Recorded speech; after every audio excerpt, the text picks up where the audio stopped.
As always, don't forget to check the video description down below for the best price on parts and tools I use in today's video. Today, the 2009 Hyundai Sonata. I have done this video, this is the third time.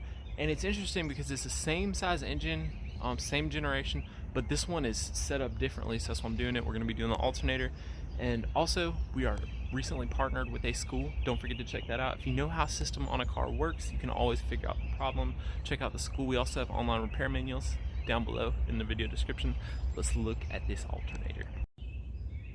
Before you get started, make sure you disconnect the negative battery cable. It's like a 10mm, and just take it off and set it off to the side. Last thing, if the video helps, please hit the like and subscribe button. Thank you so much for doing that. Now, this alternator, and are we still recording? My phone rings, and it's probably still good. Okay, so our alternator, most of the time it doesn't look like this. So anyways, hopefully you're finding this video like, oh hey, I have this set up. And so we have the intake here, it's not normally there. And what I did is I'm at the point now where I've got the alternator out. I believe I'm gonna be able to pull it up through the top. And just a little summary of what I did to get where I'm at is I took this guy off right here. It's two 10mm. He sits right down in here. That other little piece is also bolted up to it, but it's two 10s. You take those out, and there's also the hose goes to the top and the hose to the side, and all the little electrical connectors. There's one on the bottom, there's two right here. And then what I did, I don't know if you're gonna have to do this. I think you can get by without doing it, but I took the 3 power steering pump bolts out. There's one right there, one right there, and then there's one on the bottom. And, oh, you just saw it. Show it, camera, show it. Here, remove the belt. That's the one on the bottom. And here, let me pull up so you can see. But basically, it's one on the top, one on the side, one on the bottom. You may not have to do that. So if I were doing this again, I would try it without doing it, because it will give you a little extra clearance. If you can see, I can move this guy around a little bit, so I can kind of move him out of my way. I don't think that much clearance is really gonna help.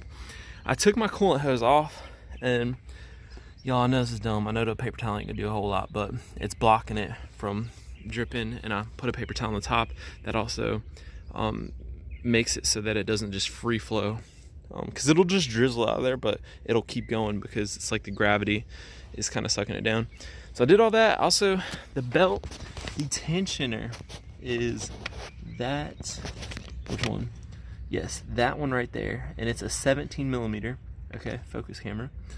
And you're gonna go lefty loosey to loosen the belt tension.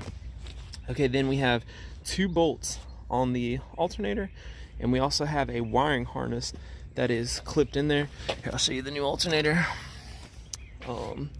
So it's sitting in there, something like this. But yeah, it'll be flipped up like this. Okay, so you can see on the bottom of the alternator, there's like that little hole right there. There is a wiring harness that is in there, and what you do is you'll take a little tool, kind of come up behind it, pop them out, and you can see I got to it. I was able to just come down here and kind of pop it out like that. The 2 bolts, it's a 14mm on the top, 14mm on the bottom, and I took both my bolts out. Once you have this hose out of your way, it's really pretty easy to get to. You can see that's the top, and that's where it bolts in, right up there. So you take that off. Also, you have plenty of clearance at the bottom. I don't know if I'm gonna get a good shot of the bottom one, but I mean, as you can imagine, it's like from there to there. Basically, you can reach, I'll show you what it looks like to touch it. Okay, so right through here. Oh hey, maybe I got it. Focus camera. Okay, yeah, you can see, right? It's like right, you can see just barely where my finger is. That's where it would be. And the size ratchet I use is this right here. You'll be able to get in there with this size of ratchet. For the top one, I used the bigger ratchet because I just had more room, and I always like to use a bigger ratchet. Just kind of makes it a little easier. So now you get to the part where you have all your bolts out, and the wires are still connected. I'm gonna pull it forward a little bit to take those wires out to make it a little bit easier. But this is the biggest struggle for me so far, and I think I've just about got it, is, and this is really common, you'll have part of the alternator where the bolt is in there. It'll be kind of like really tight in there, so you usually wiggle it back and forth and pull up, and that's what I've been doing, and I was not able to get it. So what I did is I took a flathead screwdriver, and you got to be really careful, guys. You want to make sure you're not gonna break anything. But where you can see, I've got this plastic or the screwdriver in there. I can wiggle it, okay, and I can pry from the bottom. Okay, so I just took a long flathead screwdriver, stuck it in there. I felt around to make sure that I wasn't hitting anything that I could break. So with my right hand, I grab that screwdriver, and with my left hand, I come over here and I grab a hold of the pulley like that, and I rock back and forth and lift up with my left hand, while at the same time with my right hand I wiggle up and down, and that has pried it up. So I'm about to go ahead and pull it out and make sure I can clear all the stuff. Okay, I fought with this thing for like an hour, guys. Maybe not quite an hour, maybe it's like 30-40 minutes. But one thing you do need to take the back big wire off. There's a little rubber boot around it. It's a 12mm. Go ahead and take that off. You can leave this wire on, but even after doing that, I mean, this thing, I don't know why, maybe it's just mine, just crazy, but just trying to get it to come out. I pulled the aluminum AC line back just a little bit to give me a little extra clearance, but it finally did come out. I had to have that screwdriver even at the end. I was like almost all the way out, and I just kept pulling on it, and then finally stuck that down there and just pried up on it hard, and it popped out. So anyways, that's that. So I'll show you the next step here in a second. My gosh, you guys. This was crazy, man. Like the freaking connector, there's no way I'd have gotten it off with it in there.